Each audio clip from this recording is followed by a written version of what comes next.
Boss B తెలుగుకి ఎప్పుడు వెళ్తా. మీ దిక్కుమాలిన బిగ్ బాస్ అదే జయంత్ గా నువ్వు అడిగినయే అడుగుతున్నారా వీళ్ళు కూడా. ఒకటి చెప్పనా, అసలు నాకు అర్థం కావట్లా అసలు నాగార్జున బుద్ధి ఉందా లేదా అని. అంటే నీ పిల్లల సంసారాలు ఎలాగ సంకనాకిపోయినాయి, ఈ బిగ్ బాస్ కి వచ్చి పిల్లల జీవితాలు కూడా సంకనాకిపిచ్చేసేలా చేస్తున్నావు. ఆ పిల్లోడు పల్లవి ప్రశాంత్ అంట. అరే నువ్వు ఎంత అమాయకుడు కాకపోతే అక్కడ ఆల్రెడీ పోలీసులు వార్న్ చేశారు కదరా, వద్దురా ఇక్కడ మొత్తం అంతా ఇదేంటి కల్లోలంగా ఉంది, నువ్వు ఇంటికి వెళ్ళిపో జాగ్రత్తగా అని చెప్పేసి చెప్తే తింగరముండా కొడుకులాగా మళ్ళీ వెనక్కి వచ్చి వాళ్ళని అందరినీ రెచ్చగొట్టేలాగా ఎందుకురా చేయడం నువ్వు?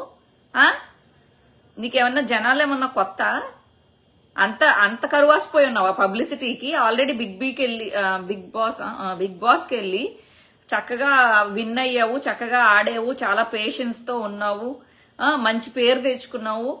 ఒక పూట అక్కడ లేకపోతే ఏంది, ఏదో మొత్తం మీద ఇదేంటి ఎవరికి ప్రాణ నష్టం అయితే జరగలేదు. నీ మూలంగా నలుగురు చచ్చిపోయి ఉంటే వాళ్ళ కుటుంబాల్లో శోకం కాదా? నీ పబ్లిసిటీ పెంచేసుకుని నువ్వు అక్కడ జనాల్లోకి వచ్చేసి 4 రాళ్లు వేయించాలి. అప్పుడు వద్దని చెప్పారు కదా పోలీసులు, పోవచ్చు కదా ఇంటికి సమ్మగా. ఆ తర్వాత 4-5 రోజులు పోయిన తర్వాత ఎక్కడో ఏ కళ్యాణ మండపమో బుక్ చేసుకుని మాట్లాడుకోవచ్చుగా. పిచ్చేదవా. ఆ పిల్లల కార్లు పగిలిపోయినాయి అంట, మళ్ళీనేమో గవర్నమెంట్ బస్సులు పగలగొట్టారందా. ఏంద్రా మీరు బిగ్ బాస్ లో ఏదో ఒక షో మీకు డబ్బుల కోసం వెళ్ళి తేపెక్కి వెళ్ళి ఆడుతున్నారు, సంపాదించుకుంటున్నారు. ఈ పిల్లోడైతే రైతులకి ఇస్తున్నాడంట పాపం, పోని మంచి పనే చేస్తున్నాడు అనుకో ఈ పల్లవి ప్రశాంత్. మిగతా వాళ్ళందరూ వచ్చేది ఎందుకు? వాళ్ళ డబ్బుల కోసం. ఈ చూసే ప్రేక్షకులకైనా పిచ్చినా కొడకలారా మీకైనా బుద్ధి ఉండద్దు? అందరి మీద రాళ్ళు వేసుకుని కొడతారా మీరు? వాళ్ళు లిప్స్టిక్లు వేసుకుని నలుగురితో గొడవలు పెట్టుకుని 4 ఆటలు ఆడితే వాళ్ళకేయో 4 పైసలు వస్తాయి. మీకేమొస్తాయిరా? కేసులు వస్తాయి మీరు ఇలా రాళ్ళు వేసుకుని రప్పలు వేసుకుని కొడితే. పిచ్చినా కొడుకులాగా అంత ఎమోషనల్ డ్యామేజ్లు ఏంట్రా మీకు? ఆడి ఫ్యాన్ ఈడి ఫ్యాన్ మీ కర్మ మీకంటూ మీరు ఇంకా ఎదగరా? ఇంకా బుర్ర ఎదగదా? ఫ్యాన్ లేంది ఏం ఫ్యాన్లు? నువ్వు కూడా ఎదగచ్చు కదా. ఆడు బిగ్ బీలోకి వెళ్ళి ఏదో ఆడుకుంటున్నాడు అనుకో, నువ్వు కూడా అలా ఎదగచ్చుగా. ఎందుకు రాళ్ళేసుకుని కొట్టుకోవడాలు? అంత తీపున్నా నా కొడుకులు ప్రభుత్వ ఆస్తుల మీద పట్టమేంటి? బస్సులు పగలగొట్టడం ఏంట్రా? పెచ్చెక్కిందా ఏం? యూత్ ఎటు పోతున్నారు యూత్? ఈ బుద్ధిలా ఇయ్యా నేర్చుకోవాల్సింది.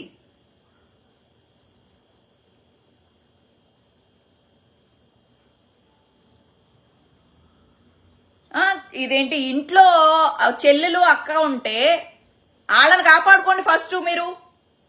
ఎవడో బయటోడు కోసం మీరు కొట్టేసుకుని మీరు కేసులు పెట్టించుకోవడం ఎందుకు? ఇప్పుడు మరి పోలీస్ కేసులు అనుభవించండి. పట్టుకున్నారంటగా పోలీసులు. 4 మంది వచ్చేసరికి మీకేదో పొగర్లో, మీకేదో ముడ్డి బలుపులు, 4 వెనకాల యూత్ని చూసి కెవ్వు కివ్వు అని చెప్పేసి అరుచుకుంటా రాళ్లేసి కొట్టుకోవడమా? అదే యువత అంటే? ఎంత దారుణంగా తయారవుతున్నారో మీరు తెలంగాణ యువత. జీవితంలో సాధించండి ఏదైనా, టైం వేస్ట్ చేసుకోకండి. టైం పరిగెడుతుంది అక్కడ, ప్రతి ఒక్కడు ఎదుగుతున్నాడు, మీరు ఎదగాలని ఆలోచించుకోండి. ఎవడో కోసం రాళ్లేసుకుని కొట్టి నువ్వెందుకురా జీవితం పాడు చేసుకుంటావు? పెచ్చనా కొడక. అంత గలీజ్గా పెంచారా నీ తల్లిదండ్రులు? లేదా నేను కనబడను, నన్ను ఎవరు అరెస్ట్ చేయరు, లేకపోతే ఎవరికొకరికి దెబ్బ తగిలితే తగలని అల్లరి మొక్కలో నేను ఒక మొక్క. కనీసం నీ బుర్రకు నువ్వన్నా సమాధానం చెప్పుకోవాలి కదరా. నీ బుద్ధి ఏందనేది ఎవరికో సమాధానం చెప్పకు, నీ మనసాక్షికి నువ్వు సమాధానం చెప్పుకో.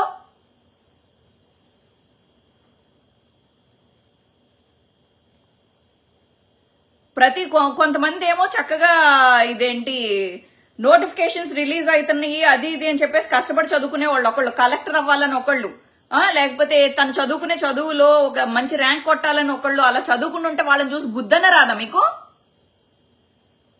ఏంటి ఫ్యాన్లు, ఏంటి బిగ్ బాస్లు, ఏంటి ఆ బిగ్ బాస్ ఒక షో? అదొక షోనా? దాంట్లో చూసి నేర్చుకోవాల్సింది ఒక్క పాయింట్ చెప్పండి రా అక్క. నేను బిగ్ బాస్ షో చూసి ఈ పాయింట్ లో నేను నేర్చుకున్నాను అక్క అని ఒక్క పాయింట్ చెప్పండి. అదేమన్నా భక్తి రస చిత్రమా? అసలు నాగార్జున ఇలాంటి షోస్ అన్నపూర్ణ దాంట్లో పెట్టుకుని ఏ రోజు నేను నాగార్జున ఒక మంచి పని చేశాడు, ఒక అనాథాశ్రమానికి వెళ్లి ఒక 4 పిల్లలకు భోజనం పెట్టాడని నేను చూడలా, ఒక వృద్ధాశ్రమానికి ఇంత ఫండ్ ఇచ్చాడని నేను చూడలా. ఆ అన్నపూర్ణ స్టూడియోస్ మీద దోచుకోవడమే గాని ఇలా ఈ పిల్లల ఏడుపులు కొట్టాననుకుంటా వాళ్ళ పిల్లలకి అలా డైవర్సులు అయ్యి ఆ పిల్లలు పాపం ఎమోషనల్ గా నలిగిపోతున్నారు. వీళ్ళందరూ పెట్టిన శాపాలే అనుకుంటా నాగార్జునకి.